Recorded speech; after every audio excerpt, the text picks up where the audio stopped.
Assalamualaikum warahmatullahi wabarakatuh. Nahmaduhu nusholli ala rasulil karim wa ala alihi washabihi ajmain amma ba'd.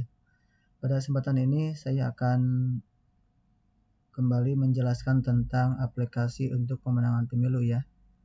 Di mana di sini ada beberapa penyempurnaan dari fitur-fitur yang sudah ada. Baik, sebelum masuk ke pembahasan, yang pertama yang sering ditanyakan itu ketika sudah edit kecamatan dan desa, itu kenapa tidak tampil di menu utama. Ini dipastikan setelah input kecamatan, input desa, di sini ada yang tulisan klik di sini jika data di dashboard tidak muncul.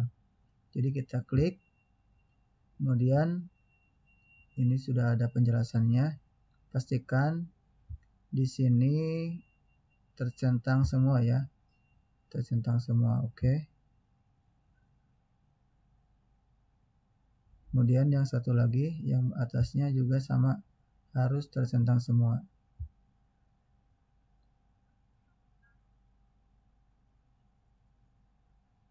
Setelah itu kita kembali ke menunya, kemudian nanti di sini di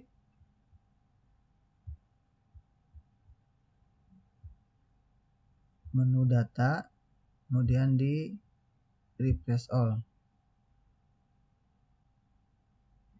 Nah, pasti nanti datanya akan muncul. Kemudian permasalahannya juga yang kedua, di slicernya, jika misalkan ini adalah posisi semua tampil ya, posisi semua tampil dengan ditandai di sini tidak ada tanda silang merah. Tapi kalau misalkan hanya satu atau beberapa yang aktif, coba kita klik yang sudah mulih.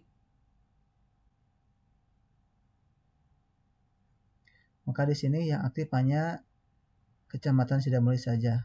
Dan juga di sini yang muncul, yang tampil adalah ini untuk kecamatan Sidamuli yang dua ini. Yang ini yang di bawah bukan. Nah, untuk mengembalikan ke posisi awal supaya misalkan tampil semua, ini tinggal di klik di sini ya, di clear filter. Di sini juga di klik clear filternya. Ini mohon maaf, di sini sedikit bising karena saya sedang ada kegiatan di Garut ya. Mohon maaf apabila misalkan sedikit noise. Nah, ini sudah tampil semua ya. Jadi dipastikan ketika ingin tampil semua, ini tanda silangnya tidak ada yang berwarna merah. Itu yang paling sering ditanyakan.